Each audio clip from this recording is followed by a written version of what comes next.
अस्सलाम वालेकुम वीवर्स, माहा कुक्स में आपको खुशामदीद। वीवर्स, आज मैं बना रही हूँ ऑरेंज स्क्वैश। पहले भी मैंने आपको एक रेसिपी दी है ऑरेंज जूस को स्टोर करने की, उससे आप ऑरेंज जूस को लंबे अरसे तक महफूज कर सकते हैं।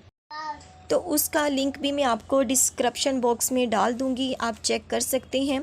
तो वीवर्स, जो आपको तरीका बेस्ट लगे, आप ऑरेंज जूस को स्क्वैश बनाना चाहें या उसको स्टोर करना चाहें, आपकी चॉइस है। तो चलें फटाफट से रेसिपी को स्टार्ट करते हैं। वीवर्स, आपने कोई बर्तन लेना है और उसमें आपने 1 गिलास पानी का शामिल करना है।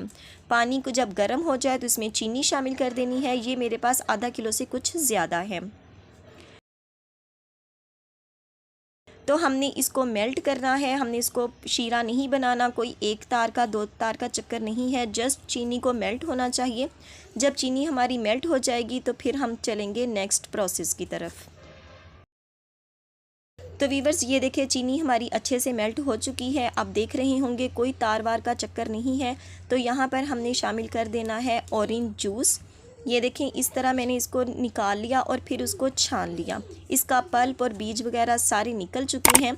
ये 1 लीटर के करीब है। तो वीवर्स, हमने ये तमाम जूस इसमें शामिल कर दिया है और अब हमने इस जूस को मीडियम से स्लो फ्लेम पर पकाना है जब तक कि ये गाढ़ा हो जाए।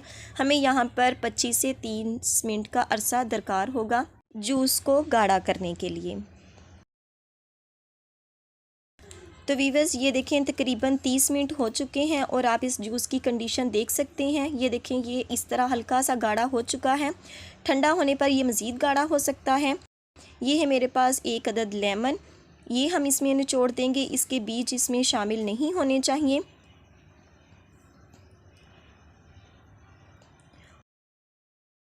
और इसके बाद हम शामिल कर रहे हैं टाटरी। ये देखें, 1/4 टीस्पून से भी कम है। तो वीवर्स, ये चीज़ें डालकर दोनों टाटरी और लेमन आप इसको फ्रीज़ कर सकते हैं, फ्रीज़र में रख सकते हैं तकरीबन 2 माह तक। ये बिल्कुल भी ख़राब नहीं होगा।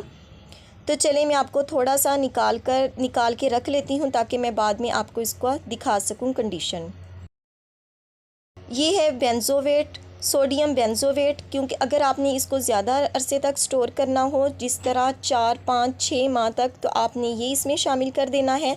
तो इससे आपका जूस उससे कुछ ज़्यादा माह के लिए स्टोर हो जाएगा। तो वीवर्स, यहाँ पर मैं फ्लेम को बंद कर रही हूँ और इसके मैं ठंडा होने का इंतज़ार करती हूँ और उसके बाद हम इसको डिश आउट करेंगे। जी वीवर्स, ये देखें जूस हमारा बिल्कुल ठंडा हो चुका है और आप इसकी देखें कंडीशन, ये थिक भी हो चुका है, गाढ़ा हो चुका है।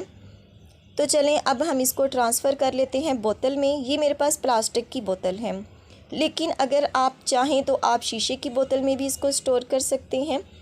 हमने इसको इतना पकाया है कि इसमें जो पानी है वो बिल्कुल ख़त्म हो चुका है और 1 लीटर ही जूस हमारे पास बचा है। तो चलें, अब इसे ट्रांसफ़र करते हैं हम बोतल में। जी वीवर्स, हमने बोतल में जूस को ट्रांसफ़र कर लिया है। अब आप इसको फ्रीज़र में रख दें और 2 से 3 माह से भी ज़्यादा आप इसको इस्तेमाल कर सकते हैं, तकरीबन 6 मंथ के लिए। और ये जो जूस हमने पहले से ही बेंजोवेट से पहले निकाला था, उसमें मैं ये देखें पानी डालकर आपको दिखा रही हूँ। आपने जब बनाना हो तो उसमें थोड़ी सी चीनी आप शामिल कर सकते हैं। कलर हमने बिल्कुल शामिल नहीं किया क्योंकि इसका कलर ये देखें कितना ज़बरदस्त और कितना परफेक्ट है। ये देखें, तो आप जूस बनाते वक्त कलर भी शामिल कर सकते हैं अगर आपको कम लगे तो। तो वीवर्स, ये थी हमारी आज की रेसिपी ऑरेंज स्क्वैश।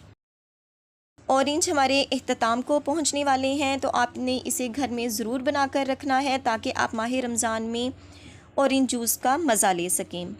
तो वीवर्स, अगर आपको आज की वीडियो अच्छी लगी हो तो वीडियो को लाइक और चैनल को सब्सक्राइब ज़रूर कर दीजिएगा और कमेंट बॉक्स में मुझे ज़रूर बताइएगा कि आपको आज की रेसिपी कैसी लगी। तो इंशाल्लाह मिलेंगे अपनी आने वाली किसी नेक्स्ट वीडियो के साथ। तब तक दुआओं में याद रखिएगा। अल्लाह पाक आपके हाथों और खानों में बरकतें अता फरमाए। अल्लाह हाफिज़।